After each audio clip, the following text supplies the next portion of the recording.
ஆளுக்கு நலத்துடன் முலாம்பழம் ஜூஸ் வந்து எப்படி பண்ணலாம்னு பார்க்கலாங்க. முலாம்பழம் ஜூஸ்ன்னு சொல்லுவோம் டக்குன்னு ஸ்கிப் பண்ணி போயிறாதீங்க. தயவு செஞ்சு கடைசி முடிக்கும் பாருங்க. இது கொஞ்சம் நான் டிஃப்ரெண்ட்டா தான் போட்டிருப்பேன்.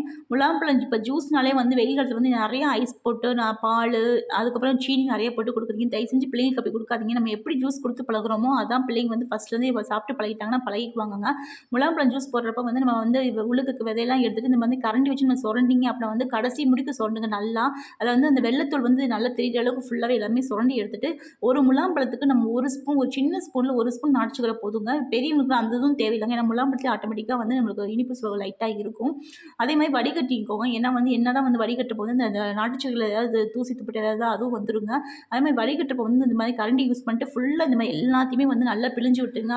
பேஸ்ட்டுன்னு பார்த்தீங்கன்னா இவ்வளோ தாங்க வரும். அதேமாதிரி வடிகட்டிக்கு பின்னாடி இது ஒட்டியிருக்கும் பார்த்தீங்க, அதையும் நம்ம ஜூஸோட கலந்து விட்டுட்டு எதுவுமே போடாம ஐஸ் கட்டி எதுவுமே போடாம அப்படியே குடுங்க. செம்ம டேஸ்ட்டா இருக்கும். பிள்ளைங்க நல்லா விரும்பி சாப்பிடுவாங்க. ட்ரை பண்ணி பார்த்துட்டு எப்படி வந்துச்சுன்னு சொல்லுங்க. வாழ்க வளத்துடன்!